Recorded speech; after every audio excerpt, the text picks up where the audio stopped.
वैसे guys I hope you are doing well. I am Veer, welcome to Sterler family. तो कैसे हो दोस्तों, मैं आशा करता हूँ शानदार तरीके से आप लोग अपनी लाइफ को एंजॉय कर रहे हो, अपनी सेहत, फैमिली और पढ़ाई का ध्यान काफी अच्छे से रख रहे हो। आज का लेक्चर स्टार्ट करेंगे एक इंपॉर्टेंट डे के साथ में। देखिए, जब हम लोग वुमेन के बारे में बात करते हैं और खासकर उनके हेल्थ के बारे में अगर बोला जाए तो सबसे ज्यादा जो इग्नोर कहीं ना कहीं हेल्थ की जाती है सोसाइटी में, वो वुमेन की हेल्थ को किया जाता है। कई बार ये चीजें आप लोगों ने अपने घर में भी देखी होगी। घर में अगर कोई पर्टिकुलर पर्सन बीमार हो जाता है तो सबसे ज्यादा परेशान हो जाते हैं हमारे घर वाले, खासकर अगर मम्मी सिस्टर की बात करें। पर लेकिन जैसे ही अगर उनकी हेल्थ के बारे में बात करें तो वो इग्नोर करती रहती हैं कि कोई नहीं, अभी क्या हो गया, ऐसा क्या दिक्कत हो गई। तो ये कंडीशन आप लोगों को देखने को मिलेगी। तो उसी के बारे में अवेयरनेस फैलाने के लिए, ताकि वुमेन की अगर हेल्थ खराब हो तो कम से कम तुरंत उसके ऊपर एक्शन लिया जाए। तो 1987 में फर्स्ट टाइम यहां पर ये 28 मई को डिक्लेयर किया गया international day of action for women health, for international women's health day के तरीके से इसको देखा गया यहां पर। या आज की डेट में इसको मतलब किसी भी नाम से आप लोग बोल सकते हैं। पहला तो यहां पर international day of action for women health या फिर इंटरनेशनल वुमेन्स हेल्थ की बात आप लोग किससे कर सकते हैं। यहां पर ये जो डेट था ये सेलिब्रेट किया गया अलग अलग वुमेन्स और हेल्थ ग्रुप्स के द्वारा।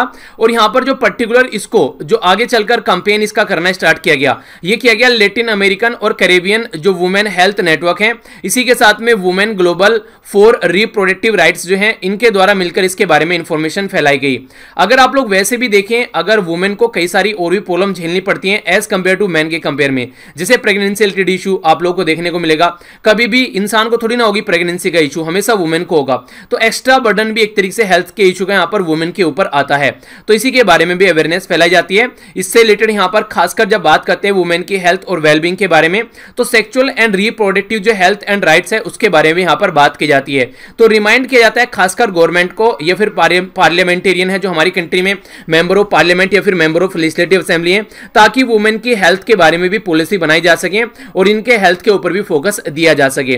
तो एक इंपॉर्टेंट डे आप लोग इसको बोल सकते हैं। और ये आप लोग के लिए भी सजेशन है, जिससे घर में कभी भी आप लोगों को कोई इस तरीके से प्रॉब्लम देखने को मिले, घर में कोई भी औरत अगर बीमार हो तो देखिए इग्नोर मत करना उसको। कई बार ये काफी हानिकारक भी हो जाता है, तुरंत डॉक्टर के आप लोगों को जाना चाहिए। ठीक है, तो ये था डे। आगे चलते हैं।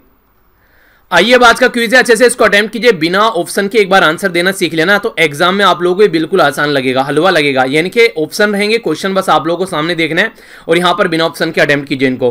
बात की जा रही है यहां पर एम्प्लॉय स्टेट इंश्योरेंस कॉर्पोरेशन के बारे में। इससे रिलेटेड भी एक डेटा रिलीज किया गया जिसमें बोला गया कि नई जो सोशल सिक्योरिटी स्कीम है काफी सारे लोगों के द्वारा इनरोल किया गया है। लगभग 8,21,000 के करीब नए लोग अभी रिसेंटली यहां पर इसमें इनरोल किए हैं। ये डेटा किसके द्वारा पब्लिश किया गया है, कौन सी मिनिस्ट्री है यहां पर जो नोटिफाई करती है L7 कैटेगरी के जो व्हीकल्स होते हैं, BS ये 6 स्टैंडर्ड की बात यहां पर की जा रही है। ये सारी मैंने LM कल ही आप लोगों को यहां पर इसके बारे में बताया था, तो इसके बारे में कंफ्यूजन आप लोगों के माइंड में नहीं होना चाहिए। ठीक है, तो कौन सी मिनिस्ट्री के द्वारा यहां पर ये काम किया जाता है। नेक्स्ट बात की जा रही है, हमारी कंट्री में अभी आप लोगों को देखने को मिल रहा है लॉकडाउन, और ये ऐसा लॉकडाउन ऑल ओवर वर्ल्ड में है, जगह जगह पर। इसकी वजह से अलग अलग एरिया में इकोनॉमी के ऊपर इंपैक्ट पड़ रहा है। तो ग्रेट रिसेशन था यहां पर 1930s में, अगर हम लोग बात करें तो IMF के द्वारा यहां पर अभी जो फिलहाल कोविड-19 की वजह से प्रॉब्लम चल रही है, इसको क्या नाम दिया गया है। कई सारे बच्चों के द्वारा कई नाम सजेस्ट किए गए, तो अच्छा लगा इस तरीके से आप लोगों के द्वारा पार्टिसिपेट किया गया। नेक्स्ट यहां पर बात की जा रही है 8 कैंडिडेट जिनके द्वारा अभी रिसेंटली यहां पर अपने आप को कंफर्म किया गया है कि वो कोविड-19 के लिए जो एक तरीके से प्रॉब्लम है उसमें ट्रायल देने के लिए तैयार हैं। तो यहां पर आप लोगों को बताना है किसके द्वारा यहां पर इसके बारे में बात की गई, आप लोगों को बताना है एम्प्लॉय स्टेट इंश्योरेंस जो यहां पर स्कीम है, इसके बारे में आप लोगों को बताना है ये कब लॉन्च की गई थी। यहां पर ये बिल्कुल जिसके हिसाब से लॉन्च की गई थी वो था state insurance act 1948, employ state insurance act. ठीक है, नेक्स्ट यहां पर वर्ल्ड स्टील रिपोर्ट जो है वो किसके द्वारा पब्लिश की जाती है, ये आप लोगों को बताना है। इंडिया में रिसेंटली अभी जो क्रूड स्टील के प्रोडक्शन के बारे में बात करें तो कितना डिक्लाइन अभी हो गया है, काफी ज्यादा डिक्लाइन इंडिया में अभी देखने को मिला। डिपार्टमेंट ऑफ पोस्ट हमारी कंट्री में यानी कि सेंट्रल गवर्नमेंट, और इसी के साथ में डिपार्टमेंट ऑफ हॉर्टिकल्चर जो यहां पर गवर्नमेंट ऑफ बिहार है, दोनों के द्वारा यहां पर अभी मुजफ्फरपुर और इसी के साथ भागलपुर में 2 प्रोडक्ट ऑनलाइन सप्लाई करने की बात की गई है। ये दोनों प्रोडक्ट ऐसे हैं जिनको ऑलरेडी जीआई टैग का दर्जा मिल चुका है। तो इन प्रोडक्ट का नाम आप लोगों को बताना है। Ministry of food processing and industry के द्वारा एक इनिशिएटिव स्टार्ट किया गया है। इसके अंदर एक इंस्टीट्यूट है उसके द्वारा, जिसमें कोविड-19 के जो पेशेंट्स हैं उनके लिए न्यूट्रिशन युक्त फूड प्रोवाइड कराया जाएगा, ताकि उनको कोई प्रॉब्लम फेस नहीं करनी पड़े और उनकी बॉडी में इम्यून सिस्टम क्रिएट हो जाए और वो इस बीमारी के साथ में फाइट कर सकें। तो ये कौन सा इंस्टीट्यूशन है जो यहां पर ये काम कर रहा है। तो ये है क्वेश्चन, अभी आंसर बताता हूं, मैच कर अपना स्कोर लिखना मत भूलिएगा। तो एक एक कर नजर डालते हैं। सबसे पहले जो डेटा प्रस्तुत किया गया है नेशनल जो यहाँ पर सिक्योरिटी स्कीम के रिलेटेड, यहाँ पर यह है नेशनल स्टैटिस्टिकल ऑफिस, ठीक है, एनएसएस को बोलते हैं। Road and transport and highway के बारे में बात की जाए तो यहाँ पर इसके द्वारा भी ये डेटा प्रस्तुत किया गया है। इसी के साथ में जो आईएमएफ के द्वारा यहाँ पर इसको बोला गया ग्रेट लॉकडाउन, ठीक है, तो याद रखिएगा ग्रेट लॉकडाउन आईएमएफ के द्वारा इसको बोला गया है। वर्ल्ड हेल्थ ऑर्गेनाइजेशन के द्वारा यहाँ पर कई सारे लोगों को इकट्ठा किया जा रहा है, जिसके तहत एक स्टडी की जाएगी ताकि यहाँ पर कोविड-19 का सोल्यूशन निकाला जा सके। अगर बात करें इंप्लॉई स्टेट इंश्योरेंस के बारे में तो 1952 आप लोग इसके बारे में याद रखेगा जब यहाँ पर ये पिक्चर में आया जिसके बारे में हम लोग बात कर रहे हैं। वर्ल्ड स्टील एसोसिएशन के द्वारा प्रस्तुत किया गया यहाँ पर वर्ल्ड स्टील रिपोर्ट, ठीक है, तो world steel association world steel report according to, अगर यहाँ पर हम लोग बात करते हैं किसके बारे में, ये बात करते हैं यहाँ पर किसके बारे में कि इंडिया के बारे में कितना यहाँ पर डिक्लाइन अभी हो गया है, तो 65% के करीब यहाँ पर अभी डिक्लाइन हो गया हमारी कंट्री में क्रूड स्टील के बारे में बात की जा रही है। अभी यहाँ पर गवर्नमेंट के बारे में जब बात करते हैं, बिहार और यहाँ पर सेंट्रल गवर्नमेंट इनके द्वारा मिलकर यहाँ पर शाही लीची और इसके साथ में जर्दालू आम मैंगो यानी कि इनको ऑनलाइन बेचने की बात की जा रही है। अभी लोकल एरिया में बेचा जाएगा, फिर आगे चलकर देखते हैं क्या ये काम करते हैं। नेक्स्ट एक इंस्टीट्यूट है जिसका नाम है यहाँ पर Indian institute of food processing and technology यानी कि IFPT। तो ये यहाँ पर एक तरीके से न्यूट्रिशन युक्त फूड प्रोवाइड कराएगा कोविड-19 के पेशेंट को ताकि इस बीमारी के साथ में लड़ सकें और इनकी इम्यूनिटी को क्रिएट किया जा सके। आइए अब आगे बढ़ते हैं, आज की न्यूज के ऊपर नजर डालते हैं, एक एक कर यहाँ पर न्यूज देखते हैं। अभी रिसेंटली आप लोगों को एक बहुत बड़े एग्रीमेंट के बारे में पता चला था जिसमें रिलायंस, अमेजन और फ्लिपकार्ट के द्वारा मिलकर काम करने की बात की गई थी, तो उसी के बारे में यहाँ पर बात की जा रही है, तो इसके बारे में आइए जानते हैं। तो बेसिकली हुआ क्या था, अभी रिसेंटली जब रिलायंस और जियो का जो बेसिकली रिलायंस का जो पार्ट है जियो, उनके द्वारा मिलकर अभी फेसबुक के साथ में एक एग्रीमेंट किया गया था। उसके चलते जो फेसबुक के द्वारा अभी कुछ शेयर खरीदे गए थे जियो के, तो बेसिकली आप लोगों को पता है कि फेसबुक एक सोशल मीडिया साइट है और फेसबुक का ही पार्ट है व्हाट्सएप, तो व्हाट्सएप को as a payment gateway use करने की बात की जा रही है आगे आने वाले टाइम में रिलायंस जियो के द्वारा, जिसको जियो मार्ट का नाम भी आप लोगों ने सुना होगा। तो एक तरीके से सबसे बड़ा जो इनका दुश्मन है आज के मार्केट में वो है अमेजन, क्योंकि सबसे बड़ी मार्केट अमेजन के पास में है, और दूसरा हो गया यहाँ पर फ्लिपकार्ट। तो इन दोनों को टक्कर देने के लिए यहाँ पर एक नया प्लेयर इंडस्ट्री में आ रहा है, और आप लोग समझ भी सकते हैं कि एक टक्कर देने वाला प्लेयर भी है। एक साइड में यहाँ पर फेसबुक हो गया और दूसरी साइड में यहाँ पर रिलायंस, तो दोनों ही अपने आप में काफी ताकतवर यहाँ पर एक तरीके से आप लोग प्लेयर बोल सकते हैं। तो इसी के चलते अभी रिसेंटली यहाँ पर जो हमारी कंट्री की रिलायंस है उसके द्वारा जियो मार्ट लाइव किया गया है, ये अभी यानी कि अपना सामान बेचना स्टार्ट किया गया है नवी मुंबई, थाने और इसी के साथ में यहाँ पर यह कल्याण, ठीक है। तो ये पर्टिकुलर एरिया है जहां पर इसको स्टार्ट किया गया है। ऑनलाइन ऑफलाइन मॉडल जो है कंबाइन कर यहां पर जो रिलायंस जियो मार्ट और रिलायंस रिटेल जो है ये यहां पर प्रोडक्ट ऑफर करेंगे। मिनिमम जो डिस्काउंट है 5% रहेगा, और इसी के साथ में मैक्सिमम का कोई अभी यहां पर ऐसा नहीं है कि कोई डिस्काउंट, जितना भी दे सकते हैं उतना डिस्काउंट यहां पर प्रोवाइड कराया जाएगा। तो व्हाट्सएप और जो यहां पर फेसबुक है दोनों के द्वारा एक कमर्शियल एग्रीमेंट साइन किया गया था रिलायंस जियो ओवर जियो मार्ट, जिसके साथ में मिलकर काम करेंगे। और आप लोगों को पता ही है दोनों के कस्टमर, अगर कस्टमर बोला जाए या फिर आप लोग मेंबर बोला जाए या फिर आप लोग पार्ट बोला जाए, तो एक ह्यूज बेस है दोनों के पास में। हमारी कंट्री में आज की डेट में जियो बहुत बड़ी मार्केट बन चुकी है। सारी जो भी आज की डेट में अवेलेबल कंट्री थी, रिलायंस, बीएसएनएल, आइडिया, ये सारी इनको सबको टक्कर देकर सबसे टॉप पर आज के डेट में आप लोग बोल सकते हैं कि हर एक इंसान के पास में जियो है। इवन जियो ने तो यहां पर लोगों के टाइटल चेंज कर दिए, नाम के आगे लिखेंगे यहां पर अमित लिख दिया, अमित जियो, ठीक है। इसी के साथ में नाम लिख दिया कोई भी अरुण जियो, तो यानी कि पहले उनके आगे कुछ और लिखा जाता था, अब जियो लग गया है। तो ये कंडीशन आप लोग यहां पर देख सकते हैं। तो इनके द्वारा स्टार्ट किया गया, देखते हैं आगे कंपटीशन कैसा मिलता है। हमारे लिए फायदे की बात है, जितना ज्यादा कंपटीशन होगा उतना ही जो प्रोडक्ट है हम लोगों को वो अप टू द मार्क मिल पाएगा, ठीक है। तो इसके बारे में आइडिया रख सकते हैं। आगे चलते हैं, नेक्स्ट जो न्यूज है ये भी काफी इंपॉर्टेंट है और ऐसा क्वेश्चन आप लोगों से एग्जाम में बन सकते हैं, तो थोड़ा सा ध्यान से सुनिएगा। इंडिया और चाइना के अगर बॉर्डर की आप लोग बात करते हैं तो दोनों के बीच में काफी लंबा बॉर्डर है। हालांकि सबसे जो बड़ा बॉर्डर है हमारी कंट्री का वो किस कंट्री के साथ में है, वो तो है बांग्लादेश के साथ में, पर लेकिन यहां पर इंडिया और चाइना के बॉर्डर की बात करते हैं। अगर आप लोग इसको एक बार मैप में निहारना चाहेंगे कि लोकेशन कहां पर है, तो आप लोग ये देख सकते हैं हमारी कंट्री में जो यूनियन टेरिटरी है लद्दाख, ये पर्टिकुलर एरिया आप लोगों को देखने को मिलते हैं। फिर हिमाचल प्रदेश और उत्तराखंड वाला एरिया देखने को मिलता है, सिक्किम वाला एरिया हो जाता है और अरुणाचल प्रदेश वाला एरिया हो जाता है। नॉर्मली इसको यहाँ पर LAC के नाम से जाना जाए, अगर यानी कि इसको सारे को हम लोग लाइन ऑफ एक्चुअल कंट्रोल के नाम से जाने, ठीक है। हालांकि वो जम्मू एंड कश्मीर वाले एरिया में बोला जाता है, पर लेकिन इसी को यहाँ पर अगर पूरा बॉर्डर का नाम दिया जाए, ठीक है, तो यहाँ पर नॉर्मली अरुणाचल प्रदेश वाले एरिया में मैकमोहन के नाम से भी आप लोग इसको जानते जानते हैं, पर फिलहाल अभी इसको LAC बोला जा रहा है। ये 3 पार्ट में डिवाइड है, 3 पार्ट में डिवाइड है आज के डेट में, क्योंकि आप लोगों को पता है इंडिया और चाइना के बीच में काफी झड़प हो रही है, तो उसके चलते ये न्यूज में है। तो क्वेश्चन बन सकता है लाइन ऑफ एक्चुअल कंट्रोल के बारे में। तो लाइन ऑफ एक्चुअल कंट्रोल किस किस कंट्री के बीच में बोल रहे हैं, इंडिया और चाइना के बीच में बोल रहे हैं, तो इसके बारे में यहां पर आप लोगों से पूछा जा सकता है किस किस राज्य के बेस पर सबसे ज्यादा यहां पर एक एरिया जो है वो डिफाइन किया जा सकता है कि किस राज्य में सबसे ज्यादा बॉर्डर यहां पर चाइना का टच करता है। तो इंडो और चाइना का बॉर्डर जो डिवाइड है वो 3 सेक्टर में यहां पर डिवाइड किया जाता है बेसिकली। LAC जो है आप लोगों को देखने को मिलेगी कहां पर, ये वेस्टर्न सेक्टर के अंदर, जो यहां पर ये वेस्टर्न सेक्टर के अंदर देखने को मिलेगी यहां पर, जिसको आप लोग बोलते हैं लद्दाख। तो लद्दाख में यहां पर ये यहां पर सबसे बड़ा बॉर्डर है जो कि 1597 किलोमीटर है। सबसे बड़ा बॉर्डर कहां पर है, लद्दाख टेरिटरी में, ठीक है। जो लाइन ऑफ एक्चुअल कंट्रोल आप लोग इसको इस पर्टिकुलर एरिया में इसको बोल देते हैं, ठीक है। अगर बात करें आगे चलकर मिडिल सेक्टर के जब बारे में बात करते हैं तो 545 जो किलोमीटर की लेंथ है वो उत्तराखंड और हिमाचल प्रदेश से कनेक्टेड आप लोगों को नजर आएगी। तीसरी बात की जा रही है यहां पर 1340 किलोमीटर। अगर ईस्टर्न सेक्टर की आप लोग बात करते हैं तो ये सिक्किम और अरुणाचल प्रदेश के बीच में है, यानी कि सिक्किम और अरुणाचल प्रदेश दोनों को मिलाकर यहां पर चाइना के बीच का जो बॉर्डर है वो यहां पर 1340 है। तो सबसे बड़ा कहां पर है, सबसे बड़ा है लद्दाख वाला रीजन, ठीक है। दूसरे नंबर पर कहां पर है, दूसरे नंबर पर है ये वाला रीजन, और तीसरे नंबर पर है यहां पर हिमाचल प्रदेश और उत्तराखंड वाला रीजन, यानी कि लद्दाख वाला फर्स्ट पे, अरुणाचल प्रदेश और सिक्किम वाला दूसरे पे, और हिमाचल प्रदेश उत्तराखंड वाला तीसरे पे। तो इस तरीके से 3 सेक्टर में यहां पर इंडिया और चाइना के बॉर्डर को हम लोग डिवाइड करते हैं। डिस्प्यूट कई बार यहां पर नॉर्मली आप लोग इस पर्टिकुलर रीजन में देखने को मिलता है, हिमाचल प्रदेश और उत्तराखंड वाले एरिया में, और यहां पर लद्दाख वाले रीजन में भी आप लोग कई बार ये झड़प नजर आती है। ये भी रिसेंटली ये काफी न्यूज में थे अभी, तो उसकी वजह से इसके बारे में आप लोग याद रख सकते हैं।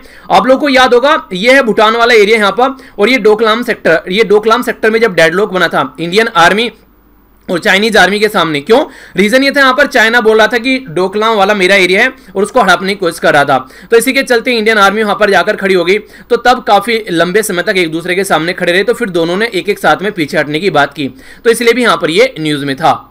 नेक्स्ट यहां पर बात करते हैं एक पर्टिकुलर एरिया के बारे में। जैसे कि आप लोग देखते हैं डिपार्टमेंट ऑफ आर्कियोलॉजी इन कर्नाटका के द्वारा भी यहां पर एक स्टडी स्टार्ट की गई है, जिसमें एक पर्टिकुलर पर्सनैलिटी श्री, जिनका नाम है श्री पुरंदर, ये है दासारू, ठीक है। तो श्री पुरंदर दासारू, तो इनका नाम आप लोग याद रखिएगा। कंट्रोवर्सी है कि ये पैदा कहां पर हुए थे। ये जो पर्सनैलिटी है ये एक सेंट थे यहां पर, जिसको यहां पर माना जाता है, कुछ तो लोग बोलते हैं आपकी कि पुरंदरगढ़ महाराष्ट्र में पैदा हुए थे, और कुछ लोग बोलते हैं यहां पर ये है यहां पर मालनाड कर्नाटका के अंदर पैदा हुए थे।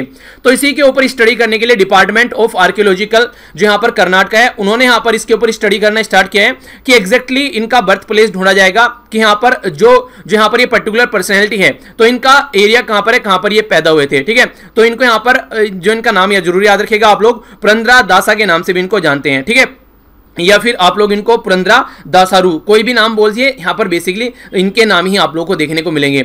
इनका जो टाइम ड्यूरेशन रहा है यहां पर, ये रहा है 1484 से लेके 1565 तक, यानी कि 1484 से लेके 1565 तक।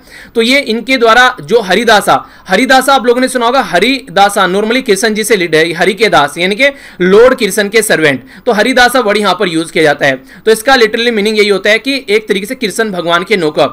तो इनके द्वारा काफी बड़ा रोल प्ले किया गया हमारी कंट्री में हरिदासा मूवमेंट चलाने के लिए। इसी के साथ में कर्नाटिक म्यूजिक से भी यहां पर ये कनेक्टेड थे, और वैष्णव पोएट भी इनको बोला जाता है, और एक सोशल रिफॉर्मर भी थे, यानी कि कुरीतियों से दूर रखने का भी सोसाइटी को एक काम करते थे। पुरंदर दासा जो थे ये एक वेल्दी मर्चेंट थे स्टार्टिंग में। अगर आप लोग इनके बारे में बात करें तो ये व्यापार करते थे, सोने चांदी जवाहरात ये सब चीजें ये यहां पर व्यापार करते थे। पर लेकिन एक टाइम ऐसा आया इनको ये चीजें समझ में आ गई कि ये सारी फालतू की चीजें हैं, इतना पैसा कमाकर कहां जाना है, आखिर at the end of the day हर एक इंसान को धरती छोड़कर जाना है, तो क्यों ना कुछ ऐसा काम किया जाए कि दुनिया आने वाले टाइम पर भी याद रखे। तो आप लोग ये समझिए, अगर ये एक ऐसे मर्चेंट रहते तो आज हम इनके बारे में पढ़ रहे होते, क्या गवर्नमेंट इनके बारे में स्टडी कर रही होती कि हाँ एक ऐसी पर्सनैलिटी यहां पर हुई थी, कमाते खाते और निकल जाते। तो इसीलिए कहा जाता है कि अपने लिए तो सब जीते हैं, कभी दूसरों के लिए भी जीकर देखो, जिंदगी जीने में मजा आ जाएगा। तो ऐसी एक पर्सनैलिटी है ये आप लोगों के सामने, जिनका नाम आप लोग याद रख सकते हैं। ओके, आइए अब आगे चलता हूं।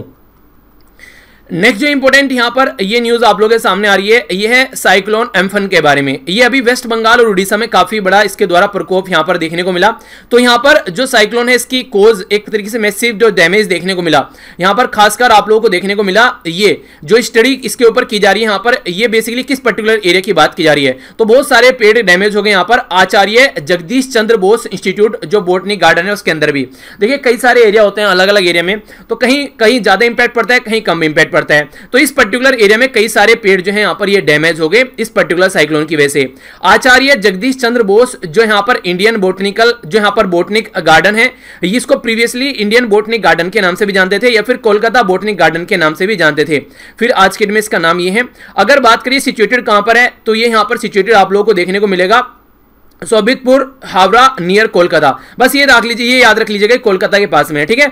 तो बोटनिकल सर्वे ऑफ इंडिया के अंडर में यहां पर ये आते हैं। और बोटनिकल सर्वे ऑफ इंडिया किसके अंडर आता है? ये ministry of environment and forest and climate change के अंडर आता है। जो गार्डन वो था फाउंड किया गया था 1786 में, ठीक है।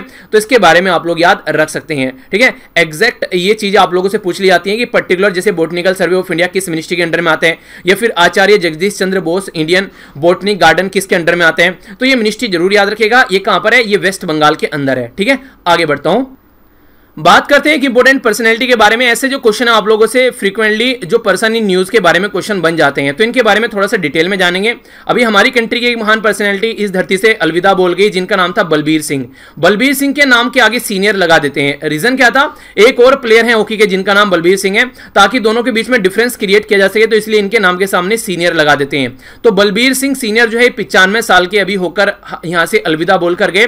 ये एक गोल्ड मेडलिस्ट हॉकी के प्लेयर थे।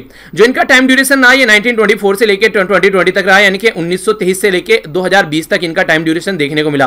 तो सबसे इंपॉर्टेंट बात तो यह है कि ये एक गोल्ड मेडलिस्ट हॉकी के प्लेयर थे। अब यहां पर कब कब गोल्ड मेडल मिला, तो ये भी काफी इंपॉर्टेंट है। 3 टाइम गोल्ड मेडल यहां पर देखने को मिला।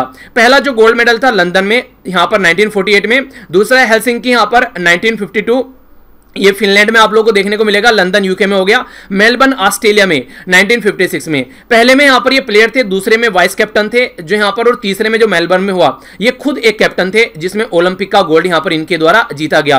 तो इसलिए एक महान प्लेयर आप लोग वहां पर बोल सकते हैं इनको। मोस्ट गोल्ड स्कोर बाय किसी इंडिविजुअल के द्वारा मेंस हॉकी के अंदर, तो यहां पर आप लोगों को देखने को मिलेगा आज की डेट में जो यहां पर इनके सामने जो रिकॉर्ड है ये आप लोग देखिए।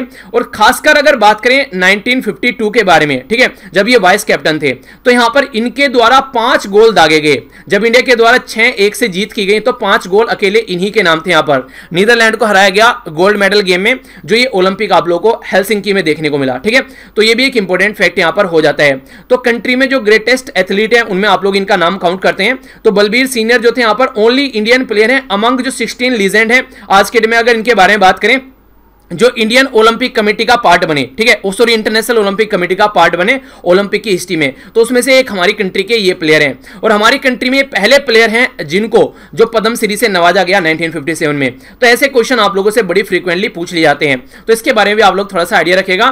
पहली पर्सनैलिटी जिसको पद्म श्री हमारी कंट्री में मिला तो ये बलबीर सिंह ही थे, ठीक है। तो इनके बारे में होगी इंफॉर्मेशन। आइए अब आगे चलता हूं।